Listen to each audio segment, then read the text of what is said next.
ठीक है, अब पहले ये बताओ ये क्या है? इस ये क्या? ट्रायंगल।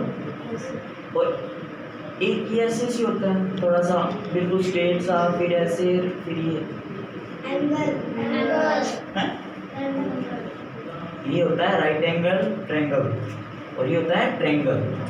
फर्क इसमें क्या होता है? सिर्फ ओनली यहाँ पे जो ये एंगल होता है ना, ये वाला एंगल, ये 90 डिग्री आ जाता है बस, बिल्कुल जैसे कोना है ना इस रूम का, वो बिल्कुल ऐसे है ना, ऐसा ऐसे इसका ये कोना होगा ना, बिल्कुल क्या होगा? 90 डिग्री का होगा।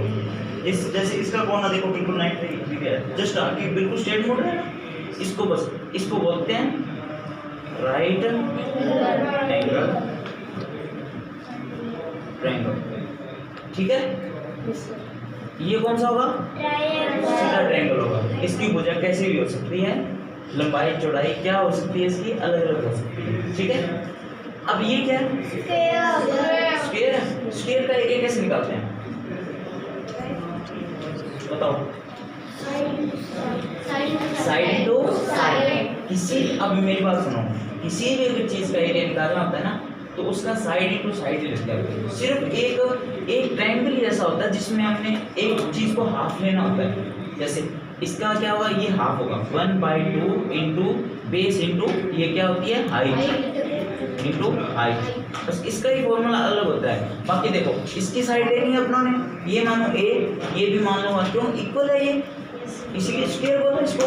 तो a इंटू ए की स्क्वायर, ये इसका क्या होगा? एरिया। अब ये कौन सा है? रेक्टेंगल। रेक्टेंगल का अगर अपने एरिया निकालना चाहें तो कैसे निकालेंगे? L into B. अब देखो यहाँ पे भी अपने a इंटू ए किया, क्योंकि स्मॉल क्या इक्वल है ये दोनों। यहाँ पे क्या है? ये a है, ये b है। ठीक है, तो इन दोनों को भी क्या कर देंगे? मल्टीप्लाई कर देंगे, a इंटू बी। अब स्क्वायर नहीं कर सकते, क्यों? ये a अलग है, b क्या है? अलग है। ठीक है, अब ये क्या है? सर्कल। सर्कल का एरिया कैसे निकालेंगे? अभी नहीं है ना आपके, कोई बात नहीं, इसका निकालते हैं पाई आर स्क्वायर। ठीक है, इस पाई की वैल्यू कितनी होती है? 22/7। ये फिक्स होती है। ठीक है, इतनी ही होती है इसकी वैल्यू। अब ये बताओ इसको हम कैसे सॉल्व कर सकते हैं? कोई आइडिया है आपके पास? हम इसको तोड़ दें अलग अलग हिस्सों में। जैसे कि ये मैं इतना तोड़ दूं, इसको मैं इतना तोड़ दूं, तो ये कितने बन गए ट्रायंगल? ये बन गया, ये बन गया, ये बन गया। पहले तो हम इसका एरिया निकाल लें, फिर हम इसका एरिया निकाल लें, फिर इसका एरिया निकाल लें, फिर इसका एरिया, सारों को जोड़ दें, क्या पूरे एरिया निकल जाएगा? सेम ऐसे ही।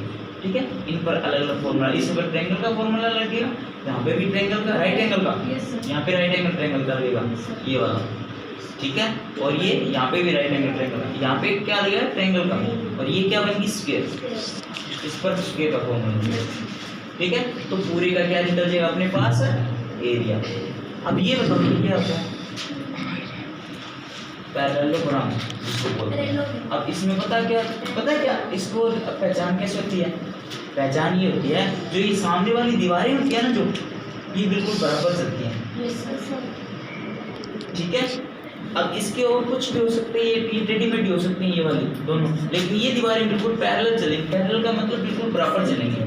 जैसे ये दीवार बराबर चल रही है ना, छोटी बड़ी हो सकती है लेकिन बराबर चलती है।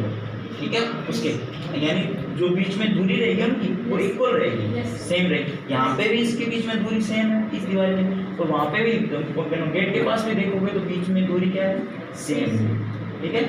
तो ये क्या होगा, ठीक है। अब वो क्या है,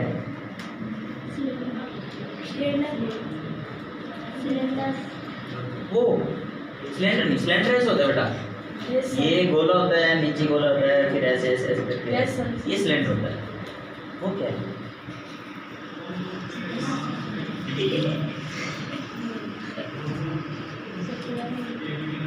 बताओ।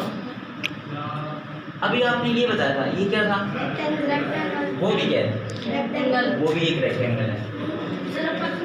हाँ वो पतला है बस। अब मैं अगर इसको निकालना चाहूँ ऐसे देखूँ तो ये क्या है, सिलेंडर है, ठीक है।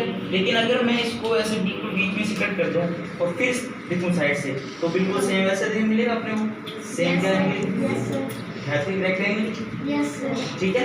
तो क्या है ये, बस ये यहाँ पे क्या है, इसकी लंबाई ज़्यादा है, चौड़ाई क्या है, कम है। तो ये ए ये बी, इसका एरिया कैसे मिलेगा, ए इंटू, ठीक है, समझ में आया। आपके एग्जाम हो गया, अच्छा 2 रह गया।